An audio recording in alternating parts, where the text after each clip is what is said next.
Hey Denver, how are you? I hope you're having an amazing day. On today's episode, we're diving into one of the crown jewels of Denver's food scene, the Denver Food and Wine Festival. I'm joined by Denise, who is here to give us the inside scoop on what makes this event more than just a party.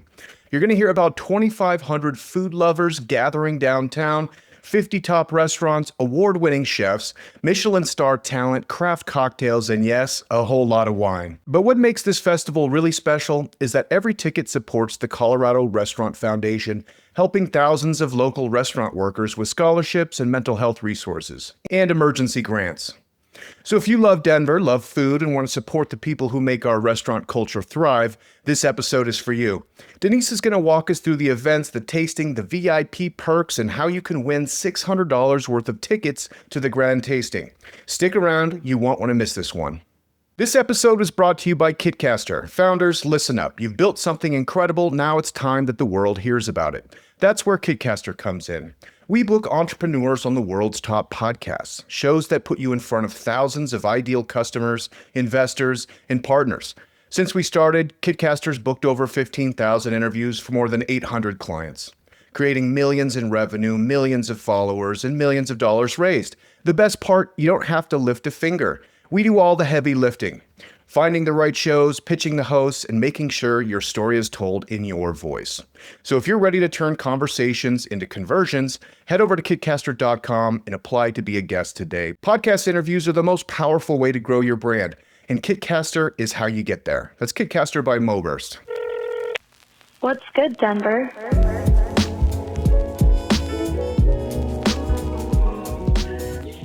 Denver, how are you? I hope you're having a fantastic day. We are here to talk about the Denver Food and Wine Festival, and we are talking to Denise. Denise, welcome to the show. Hello, thanks for having me.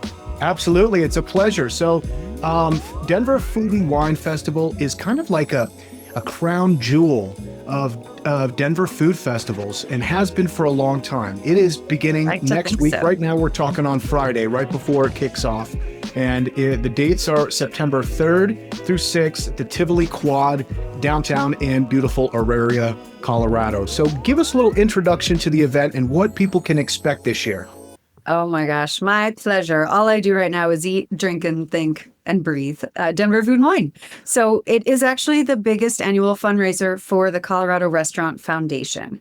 And the foundation's mission is very simple. It is to help local restaurant workers across the state advance in their careers and thrive in their lives. So the foundation provides scholarships and education and training, apprenticeship opportunities, assistance grants if restaurant workers are experiencing any type of emergency or, unexpected hardship, and then mental health and wellness resources. So we really want to support that community.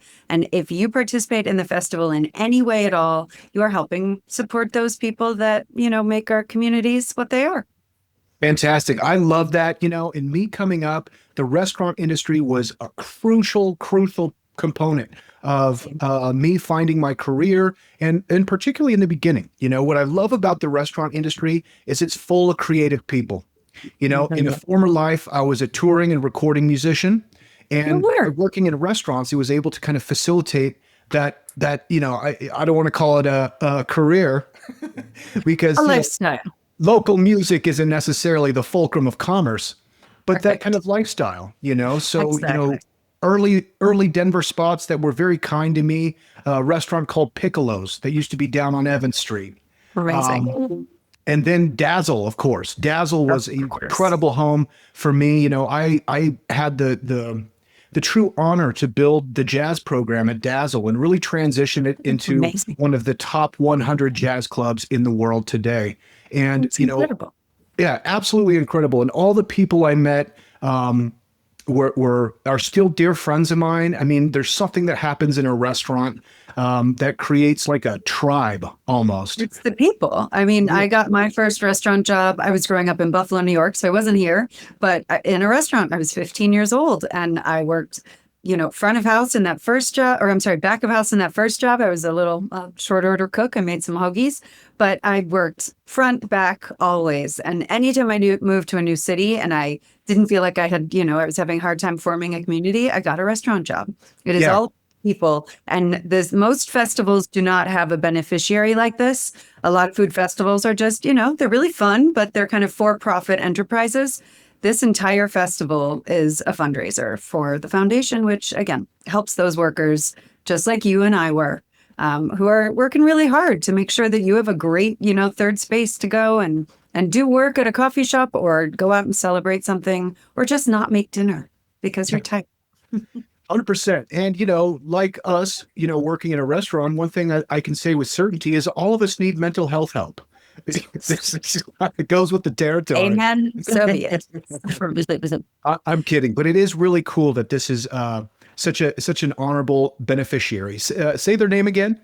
Yeah, the Colorado Restaurant Foundation.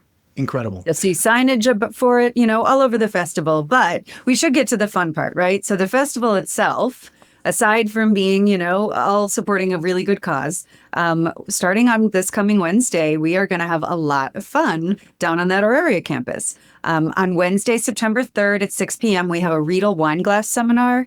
It's only for 80 people, and there's only a handful of tickets left. But what's kind of amazing about that seminar is over the course of an hour, not only do you get to taste 4 extraordinary wines, but you get to explore how the shape of the Riedel glass 100% very specifically changes the aroma and the flavor of that wine. If you pour the same wine into a different glass, it's going to taste and smell very different. And so it's really fun to kind of walk through that process. And then we're not the best business people either, because at the end of that glass, you walk out with a 178 4-piece set of Riedel glassware that you get to take home. So you've already done your, holiday shopping, either for yourself or for someone you love by the time you walk out of this class. And you're smarter too. And you've had nice things to drink. Incredible. Yeah. So that's Wednesday. And then Thursday is our food truck and cocktail competition, the Shake and Break Showdown.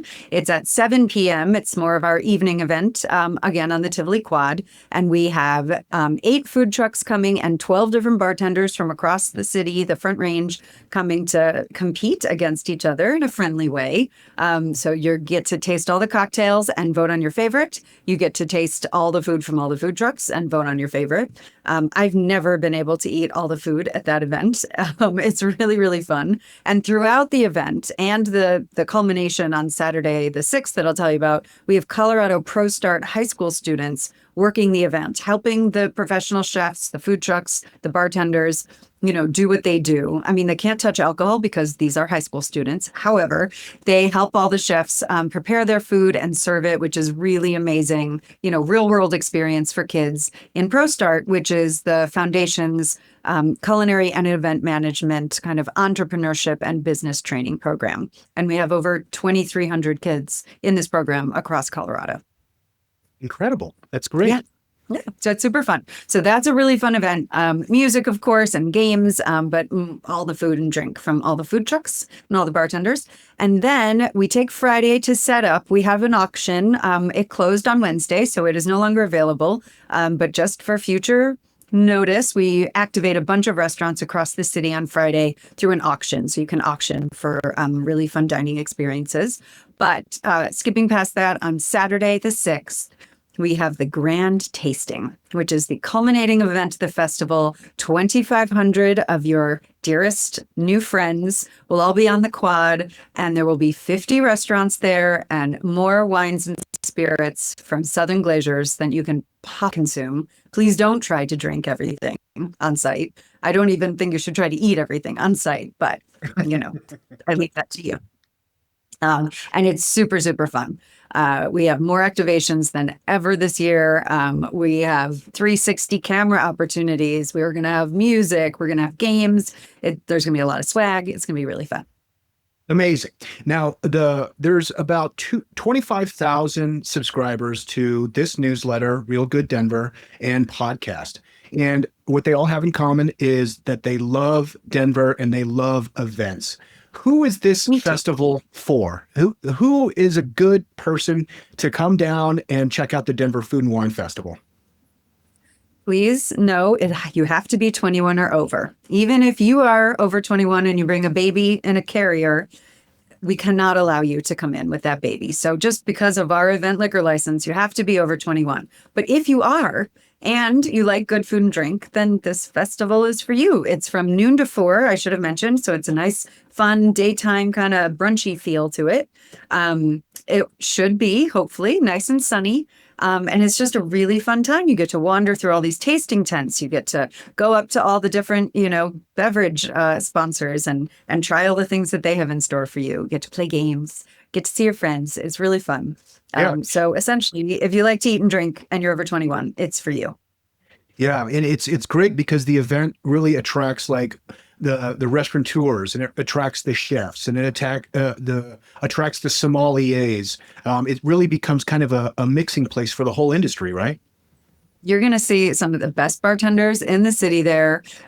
Yes, all the top restaurants. I mean, we have Michelin starred restaurants who are going to be there. We have James Beard Award winners. Our own, the CRA has a Hospies event program, and you're going to see Hospies nominees and winners there. It's some of the best restaurants that we have. And actually, we even have people coming from across the state. We have Rootstock coming from Breckenridge, which is an incredible restaurant. Il Mago is coming from Vail. Mavo McQueen is coming from Aspen and bringing her crepe restaurant to the VIP section. Oh, I should also mention in VIP, which has its own separate lounge, thanks to 50 to 80 magazine, and its own dedicated bathrooms and everything. We also have tasting seminars. So we're going to have 4 tasting seminars only for VIP attendees. And you can get ticket information and more details at denverfoodandwine.com. Incredible. Now, you have done the very generous thing of offering a giveaway to Real Good Denver listeners, which is incredible because we want you to come.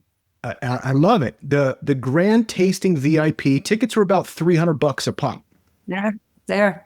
I mean, I will say for 50 restaurants, because there's 10 that are just exclusive to VIP. So if you have a GA or a first taste ticket, you have access to 40 restaurants, and they are amazing. But if you are VIP, you have access to that extra 10 and that tasting seminar tent that no one else has access to. But it's $300. And that's because A, it's a fundraiser. And B, if you were to try to go to 50 restaurants, I would even say if you were going to try to go to one restaurant and spend, money on food and drink, it would be around $300 in this moment in time. So it is an incredible bang for your buck, given that you can essentially taste, a year's worth of restaurants in 4 hours. And see, it's the party of the year. You must go. So you're going to give away for 2 tickets. This is a $600 value for a listener of Real Good Denver. And I want to tell them exactly how they can qualify. And it's not going to be easy because this is an incredible giveaway. So first off, what you got to do is you got to go to realgooddenver.com and sign up for the newsletter. If you've already signed up, that's okay. Sign up again so we can put you into contention for the giveaway. Then on Instagram or TikTok, where you're likely seeing this video, make sure you tag the person that you want to go to the Denver Food and Wine Festival. And also, you've got to follow Food and Wine Denver on Instagram or TikTok. Now we're setting the qualifications pretty high. There's a lot of hoops to jump through to get this, but a $600 pair of tickets is extraordinary. It'll only take a second. It'll only take a second. It'll only take a second. Yeah. So I really appreciate you doing that for our audience, Denise. And also make sure that you're available to go and that you're over 21. Because exactly. So it's Saturday, September 6th, noon to 4. 21 and over, please. Amazing. Yeah. And then you'll have a great time. And then, it's not compulsory, but I would love it if you just send me pics of you having a big glass of wine with a big smile on your face, because we love you. And that's why. Denise, thank you so much. Now, I know you also have a significant role in Colorado restaurant community. Talk to us a little bit about your work and the other kind of events you put on and sponsor in Denver. So the Colorado Restaurant Foundation, which, is what the festival is all about, is intrinsically linked to the Colorado Restaurant Association. And I like to say that the association supports restaurant owners and the foundation supports restaurant employees. So on the association side, we do the Hospies every year, which I had mentioned, which is our annual awards program. And in fact, we're going to be announcing our Hospies finalists for the year right after the festival, which is exciting. And we're going to have a gala in downtown Denver on November 10th. and it is open to the public. So, that's another opportunity. If you want to hobnob with our chef community, we will have 300 of them in the room on November 10th as well. So we like to promote the industry. We protect it at the state capitol and at all levels of government, making sure that laws that are passed are beneficial to our restaurant community, to try to help them continue to, grow and succeed in our market. We provide benefits and services. We do all kinds of things for our restaurant members. But in general, it is my true pleasure, honestly, to support this community in every way that I can. I love our restaurants. Oh, so do I. I really do. Well, also, I love to eat. I mean, you know what I mean? So they go hand in I know. hand. I'm just thinking where I'm going tonight for dinner. I was already thinking a little tacos Jalisco's. I love that place. I Oh. drove by there the other day. That place is great. I was thinking tacos too. I was thinking about going over to Chiquita. Have you been to Chiquita? No, I don't think so. Oh, it's really good. It is on, I'm going to say it wrong, 19th or 17th Avenue. Look at me. Anyway, Google it. We all know how to Google things. It's Xiquita. Chiquita Restaurante y Bar, and it is from an incredible operator, Erasmiano, and it is an ode to really ancestral Mexican cooking and Mexico City. It's a beautiful restaurant, and the food is wonderful, and the cocktails. Unbelievable. Nice. I'm gonna have to hit that up, particularly because it's green chili season right now. Right? I got my I know. first bushel. That's so And- exciting. I know. Get the freezer ready. I've got I I know. still have too many peaches and cherries in my freezer, so I gotta bake some things so I can make room for the chilies. But what I love Stone about fruits. Chiquita is that they nixtamalize their own own corn to make masa for their tortillas. Like, you do not get more from scratch than that. It's pretty exceptional. Amazing. And there's something about restaurateurs and restaurant owners that have a certain level of grit that I really admire. It's been a tough couple of years for people running restaurants. You think about like the expense of staffing has gone way up, the expense of food has gone way up. It's really put a pinch on a lot of restaurateurs in the city of Denver, particularly. And you kind of match that with, if you're talking about downtown Denver or central Denver, just the construction is mind-boggling. I mean, what they did to Colfax is I live right near Colfax. I know. They're struggling. I mean, I would just say, and I know people are feeling the pinch, at home too. We certainly are, but if possible, I just like to encourage your listeners and your watchers, like, if possible, go out and dine at a local restaurant if you can, because, not as many people are dining out right now, and their costs just keep going up no matter what. So the more support we can give them, the better. It's interesting, and that really came to light during COVID, right? And there were certain places, Tacos Jalisco's was one of them, where we're like, hey, I'm going to single-handedly make sure that they don't close their Keep doors. you open, right? I know. And that was amazing for the industry. But the crazy thing is, even though that was 5 years ago when it started, we're still, the industry's still in a tough spot because prices have never gone down. I mean, we all see it on menus, right? But those menu prices do not reflect what it costs to run a restaurant on the back end. It's just really expensive. And they're all struggling. If you can't raise your menu prices high enough to cover your costs, eventually you go out of business. So they really need butts and seats, as I would say.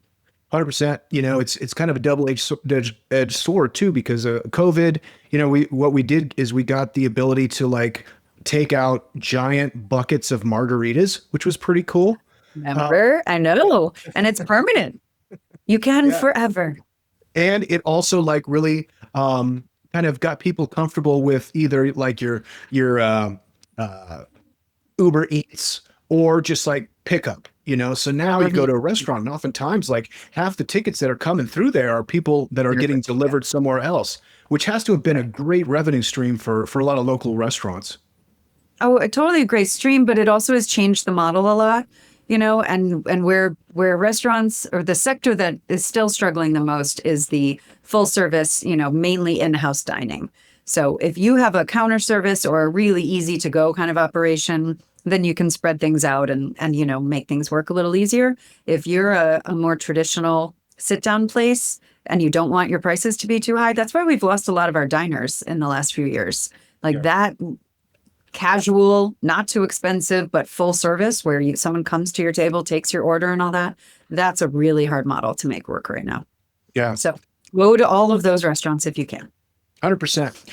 And it's also a really uplifting story. One thing that we feature every single week, either on the podcast, the newsletter, or both, is all the new restaurants that are opening. Because every week there's at least like a half dozen folks that are either. Thank goodness. I know. It's extraordinary. And I didn't really realize until I paid attention, like what a clip that's happening. It's like new places all the time, new concepts, new exciting things to try out. Which for me, ultimately, that's what gets me out of the house. You know what I mean? Right. I love a good food festival, and I definitely attend those. But these days I'm not making it up to Red Rocks as much. I'm not going to big groups of people. I like kind of an intimate setting and trying new extraordinary foods. I mean, that's just me. Yep. I know. We are lucky that people are still opening restaurants. We have a very resilient industry. And, I pray that continues. Yeah. What do you see the future, short-term, long-term, for the Denver restaurant community? What do we have to look forward to? I think we have to look forward to a lot more, of those kind of more casual. That I think the new kind of hospitality is counter service plus those hospitality touches, right? So I think of places like Levin Deli Company and ODB's where, you still, there are touches from employees, they make sure that you are comfortable, they clear your table maybe, but it's not exactly the same as full service dining. That model, I think, has a lot of legs to it. And also the way Levin, I don't know if you've been there, but they have a lot of retail opportunities. So as you're standing in line, they have surrounded you with all these beautiful, you can, your impulse might not be as strong as mine, but I end up grabbing a few things when I order my lunch or my dinner to take home. So that's a pretty smart business model that I think is going to continue to flourish. Yeah. It's like, Kike's Red Tacos, Love. But you can see how like food truck movement has kind of gotten people accustomed and like probably preferring that kind of like, hey, I want to go to the table, then I'll go find my own spot. It's like grabbing a barbecue from a barbecue spot, but like there is something nice to that. There's the anticipation of walking in and, and then kind of the informality of it, which I mean, Denver is obviously... Yeah, highly informal. And it's a smart model. You don't need as many employees for that, So that can help. That can help with your bottom line.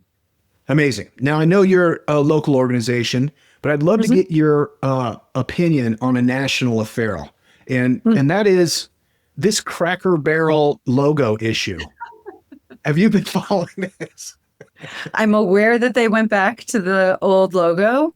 I did not grow up in an area that had Cracker Barrel, so I'm not all that familiar. I'm afraid you sprung that question on me. I would have told you I don't have a strong allegiance to that restaurant or that brand.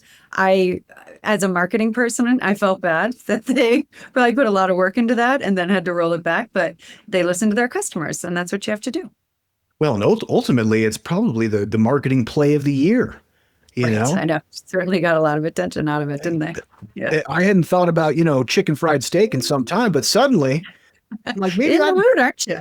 Maybe I do need some biscuits and a rocking chair. Like, what's going on? Absolutely. Everybody needs a rocking chair and an occasional biscuit. I agree. Yeah, 100%. Man, I it's so dark today. I'm like getting weird Rembrandt lighting in my I don't know where you are. It's brighter on my side of town. I'm not sure where you are, but I'm down south. I moved outside of Roxborough a couple of months ago. Oh, cool. So, beautiful. Yeah, beautiful incredible. It's incredible, but we're getting a little bit of rain out here. Maybe it's coming your way. What neighborhood do you live in? I'm near City Park, so near Colfax. Fantastic. Yeah. Oh, that's right. Amazing. Yeah. And what an incredible undertaking. Let's tear up Colfax all at the same time, the entire extent of it. I need to take calming breaths when I think about what is happening to the restaurants and all the businesses on Colfax. But, it's begun. I just hope it wraps up as quickly as possible. Cool.